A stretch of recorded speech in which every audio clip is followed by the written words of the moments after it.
जो भारतीय students, young professionals, लोग घर पे बैठ के ये वाला पॉडकास्ट सुन रहे हैं, आप उन्हें क्या कहना चाहोगे? What can we do? हम क्या कर सकते हैं टिबेटन्स के लिए? सबसे पहले मुझे लगता है कि भारत में तिब्बत के बारे में जानकारी करीब करीब ना के बराबर है। वो जानकारी हमें बढ़ाना है, क्योंकि जब तक भारत तिब्बत को नहीं समझेंगे, भारत चीन को बिल्कुल नहीं समझेंगे। क्योंकि चीन की ये जो विस्तारवादी नीति है, जो तिब्बत ने पिछले 75 साल में देखे हमने कि किस तरीके से वो छोटा छोटा कदम लेके आगे बढ़ते हैं। उन्होंने जब तिब्बत के ऊपर कब्जा किया तो उन उन चाइना का कहना यह था कि तिब्बत पाम है, एक हथेली की एक पाम है, नीची जगह है, और वो 5 उंगली कब्जा करना चाहते हैं। और ये 5 उंगली है लद्दाख, और ये नेपाल, और ये सिक्किम, ये भूटान और अरुणाचल, ये पूरा कब्जा करना। वो शुरुआत से उन्होंने कह दिया, आज वो वही कोशिश कर रहे हैं। भारत और नेपाल के बीच में कितना भाईचारा का रिश्ता था, आज नेपाल चीन के ज़्यादा बात सुन रहे हैं। भूटान बहुत कोशिश कर रहे हैं, हिम्मत कर रहे हैं भारत की ये जो बहुत ही खूबसूरत रिश्ता है बनाए रखने में, फिर भी भूटान के ऊपर कितना दबाव डाल रहे हैं चाइना। बॉर्डर पे आ रहे हैं उनकी आर्मी। अरुणाचल तो उन्हें पहले से कह दिया कि पूरा अरुणाचल उनका। ये प्रदेश जो है वो 90,000 स्क्वायर किलोमीटर के एरिया है, जो पूरे नॉर्थ ईस्ट में से सबसे बड़ा स्टेट है। वहाँ 26 शेड्यूल ट्राइब के लोग हैं, और इतने अलग अंदरूनी डायलेक्ट्स और भाषा, इतने सुंदर अरुणाचल वो प्रदेश हैं। उसको हमें किसी तरह से हमें भारत का हित है हमारे अंदरूनी में रखना है, लेकिन चाइना उसके ऊपर बुरी नज़र डाल रहे हैं, और लद्दाख के ऊपर भी।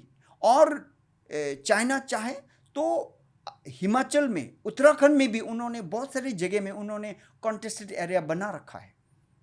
तो इसीलिए तिब्बत के बारे में जानकारी लेना बहुत ही महत्वपूर्ण है।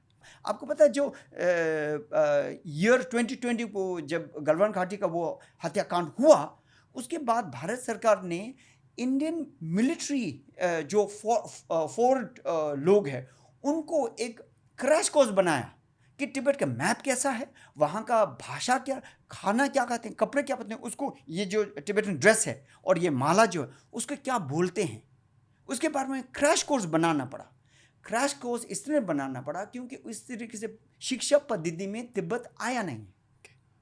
आप ये मानते हो कि मोदी जी और डॉक्टर जयशंकर ने कुछ किया है इस कॉज के लिए पिछले 9-10 सालों में? जिस तरीके से भारत के प्रधानमंत्री और विदेश मंत्री उन्होंने जो भारत की संरक्षण के लिए जो किया, वही तिब्बत के लिए अच्छा हुआ है। बेल्ट एंड रोड एक बहुत बड़ा चाइना का एक विजनरी डेवलपमेंटल प्रोजेक्ट था, जिसमें चाइना का जो सामग्री है वो पूरी दुनिया में फैलाना चाहते हैं। तो उन्होंने सब जगह में वो लाइन बनाया, और बहुत सारे देशों ने उनको ज्वाइन भी किया। भारत ने ज्वाइन नहीं किया, और मुझे लगता है कि ये एक बहुत ही विजनरी सोच था। भारत सरकार ने बहुत अच्छा किया कि ज्वाइन नहीं किया, क्योंकि आज 10 साल के बाद अभी हम पता चल रहे हैं कि जिन्होंने ज्वाइन किया या तो चाइना को कर्जदार हो गया, या तो वो प्रोजेक्ट चल ही नहीं रहे हैं। दूसरा, उन्होंने चाइना से वो सीपेक कॉरिडोर था, उसके बीच में वो रास्ता बना रहे थे। और सीपेक जो है वो पाकिस्तान ऑक्यूपाइड कश्मीर का हिस्सा है, और वो भारत का हिस्सा है। उसके ऊपर वो रोड बना रहे हैं, और वहाँ आज चाइना की सेना भी तैनात है। और भारत ने अक्सर ये बोला कि आपका सेना वहाँ तैनात नहीं कर सकते, लेकिन उन्होंने ज़बरदस्ती कर दिया। आज उन्होंने उसी प्रोजेक्ट के थ्रू आज पाकिस्तान को इतना मिलिट्री फिनेंशियल सपोर्ट, आप तो ये किस तरीके से मिसाइल और फाइटर जेट्स की सपोर्ट कर रहे हैं। तो जिस तरीके से हम पाकिस्तान को फाइट कर रहे हैं, हमारा रियल एनिमी जो है, जब मैं बोलता हूँ कि हमारा, क्योंकि हम बॉर्न इन इंडिया, मैं इंडिया में पैदा हुआ हूँ, मैं जितना भारतीय हूँ उतना टिबेटन हूँ, और जितना टिबेटन हूँ उतना मैं भारतीय हूँ। तो जब चाइना के बारे में बात आता है, मेरे ऊपर 2 ड्यूटी पड़ता है, एक तिब्बत के लिए और एक भारतीय के लिए। तो ये रियल खतरा जो है वो चाइना है, और हमें अभी रिएक्टिव पॉलिसी नहीं, लॉन्ग टर्म विजनरी से किसी तरह से हमें ये करना चाहिए कि किस तरीके से तिब्बत को फिर से आज़ाद कराएं और चाइना जो है वो पूरे हिमालय क्षेत्र से भगाएं। कैसे करें? कैसे होगा?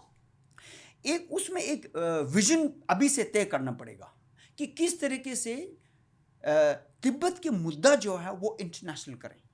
आज एक ऐसा परिस्थिति आ गया कि बहुत सारे यूरोपियन कंट्रीज और अमेरिका चाइना से अब फाइट कर रहे हैं और स्ट्रगल कर रहे हैं कि उनकी इन्वेस्टमेंट्स, उनकी सप्लाई चेन्स डाइवर्सिफाई कर रहे हैं। आज इसीलिए भारत को एक अनोखा मौका मिल रहा है कि यूरोप और अमेरिकन कंट्रीज को एक ट्रेड सप्लाई चेन, वो एक मेन सप्लायर बने। और अमेरिका ने पिछले साल बहुत ही साफ साइड से कहा कि तिब्बत इतिहास में आज़ाद देश थे और तिब्बती संस्कृति भाषा बनाए रखना है और तिब्बती लोगों का राइट टू सेल्फ डिटर्मिनेशन का पूरा हक है, उन्होंने ऐसे कह दिया।